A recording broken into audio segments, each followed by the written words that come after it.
If you see the wire is not closed error, your sketch contains one or more open gaps. To fix this problem, close this dialog, go to the model tree, and select the sketch.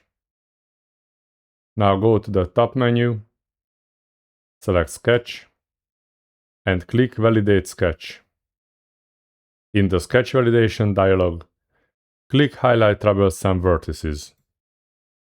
The two vertices that are not connected are highlighted. Now close this dialog, go to the model tree, double-click the sketch, zoom in, and select both endpoints. Next, go to the toolbar and click Coincident Constraint tool. The gap is now closed. Close the Sketch Editor dialog and run Validate Sketch again. If no problems are found, close this dialog.